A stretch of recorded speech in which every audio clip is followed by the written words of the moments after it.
If you or someone that you know are concerned about deportation, or if you plan on self-deporting, you want to plan for the long term. You want to have a couple of things in place, both legally and financially, to make sure the assets that you have invested in US are protected. So the first thing you want to think about is setting up a financial power of attorney.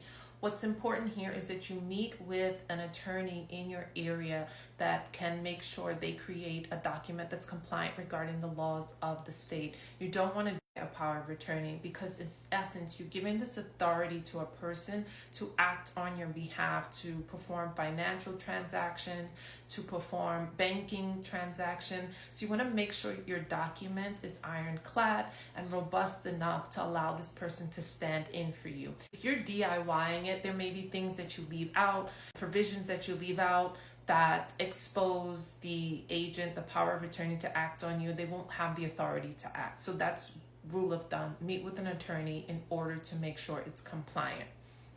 You want to make sure you have a signed, durable power of attorney that you keep. You give that person a copy as well to keep for their records, and make sure perhaps you want to give it to another person in case that power of attorney loses it, or God forbid has a fire, a flood, and loses that copy and you are overseas. You also want to set up guardianship for your minor children. The guardian you select, make sure you choose someone that shares the same values that you have, perhaps religious views and spiritual views. This is something you want to be mindful when you're selecting, because in the event you're not here, you want to make sure that person's instilling the values that are important to you and will be acting as a parent to raise your children in your absence. You want to make sure they're able to pour into your children the values that are meaningful. You also want to make sure you iron out any health concerns that your child have, and make sure that they're aware of that and how they take their medication, as well as education. What do you want the education of your children to be in the near future as well as long term?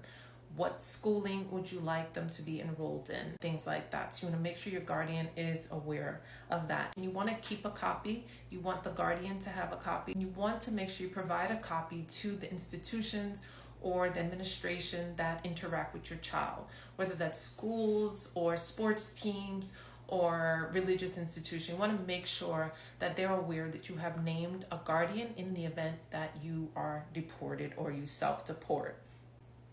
In terms of important documents, you want to make sure you have copies of your important documents, your birth certificate, your residency papers and records, lease or mortgage papers, immigration papers, passports, bank, insurance information.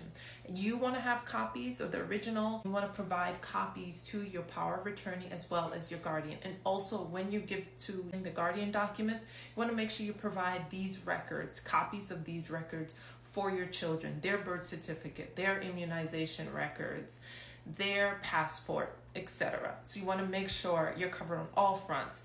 And you also want to store your documents in something like this, a safe box. It's not really a box, it's portable, but this is what I provide to all my estate planning clients when I prepare their documents. This is for safekeeping, for them to store their estate planning documents. And it's fireproof and waterproof. It has a combination lock and a zipper. You can store your documents, keys, paperwork, birth certificate, passports in there.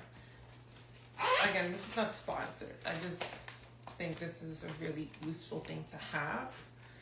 In terms of banking, you want to add your power of attorney to your bank account to ensure the power of attorney is allowed to perform financial transactions. Again, you're giving a lot of authority to this person, so you want to make sure it's someone that you trust.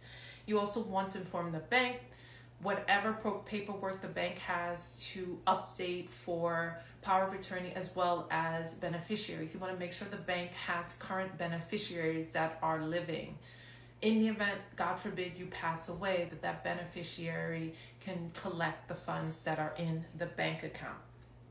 In terms of banking, also you want to have a list of all the banking institutions that you bank with, your IRAs, your savings account, your checking account, your business accounts if you have a business. You also want to set this up for also business. That's just a sidebar.